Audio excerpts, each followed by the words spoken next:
On this episode of the Summoning Circle podcast, we talk about the announcement of and changes coming to the Gwent Slam Tournament number 2, the changing face of the meta after the most recent patch, and the lack of changing faces we see at the top of the pro ladder.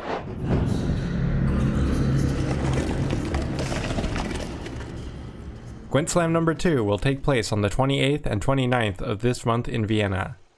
So far, of the 8 players, we only know of Freddy Babes that will be participating. The other 7 spots are still up for grabs. 1 will go to a yet unnamed invitee. 3 of the other spots will go to the top 3 players from the ladder as of midnight CEST on October 15th. And the last 3 spots will go to the winner from each of 3 qualifier tournaments. The first 2 qualifiers will take place on the 14th and 15th. Check the description for links to sign up. And stay tuned for further coverage as the event unfolds. We saw a shakeup in the meta when Northern Realms was nerfed and Skellege was restored, given a card rework in Restore. Not only has it propelled Skellege to the highest rate of play we've seen for the faction so far on the pro ladder, but it's also taken the ranked ladder by storm, as it's been the winningest faction of the last week via the Gwent Up meta report. Check the description for a link. But is Skellege the strongest faction? Let's dive into the numbers to find out. I went ahead and looked at the top 1,000 players from the pro ladder again, just to see where the factions are at. Northern Realms and Skellege still haven't budged from their positions as the top decks on the pro ladder, but that's mostly just a hangover effect from when those decks dominated the meta in the previous patch. It's with the other 3 factions that we start to see movement and get an idea of what's going on. Securely in 3rd place right now is Skellege, and it's rising so fast, it's possible it could overtake Skellege and Northern Realms as the top deck in the game. It went from 0 players with over 1400 FMMR to 15 in just a little over a week, a number that exceeds both Nilfgaard at 13 and Monsters at 8. If we look at the average FMMR for players who have completed their 100 games with each of these 3 factions, Skellege has overtaken Monsters here too, with an average 1261 to 1260 FMMR rating. By this measure, it's Nilfgaard that has fallen by the wayside. Even though Russian player @Raw was able to take Nilfgaard to an insane 1492 with his Emahir Spies deck, few others have been able to match even close to that level, with the average MMR being just 1247 for the faction, 13 points below the second worst Monsters. So it's pretty hard to get a read on which factions overall are the most powerful right now. Was @Raw's climb to 1492 FMMR with Nilfgaard a fluke? Or does the faction hold more power than most are playing it at?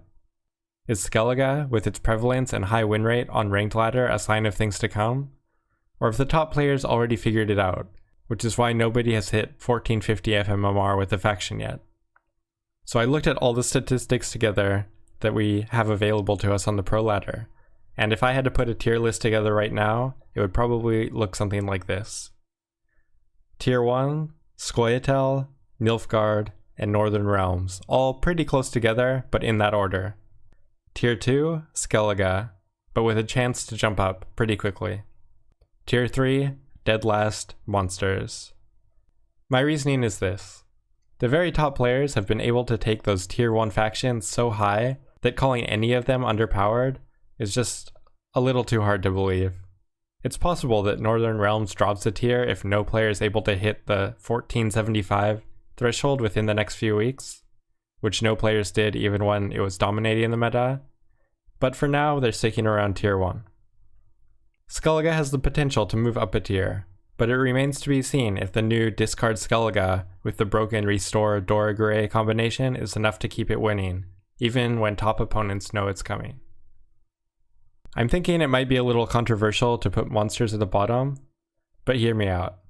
Despite having the most players having played Monsters to completion, there's been just 1 player to take the faction over 1450 faction MMR. Skellege has yet to do so, but it's quickly rising, and if we jump down to the 1400 threshold, Skellege already has 15 players there to Monsters 9, and this is comparing the most played versus the least played factions. And here's a quick update from the top of the ladder as it relates to the Gwent Slam qualifier. The players currently in line for a ladder invite spot are Adzikov, back on top of the ladder, Tailbot, and MegoGX. Adzikov and Tailbot have separated themselves quite a bit from the pack, with both of them posting otherworldly Scoia'tael numbers. Behind MegoGX is Super JJ, and then @Raw not far behind.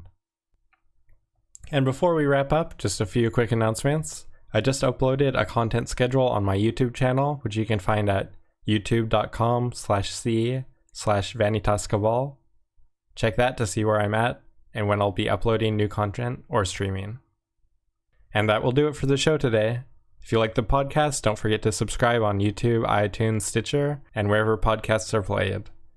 If you have any comments, leave some feedback. And I'm looking to do interview shows every Thursday. So if you have any ideas of guests you'd want to see interviewed, send me an email or leave a tweet at vanitas.cabal or at Summoning Circle on Twitter. Contact details will be in the description.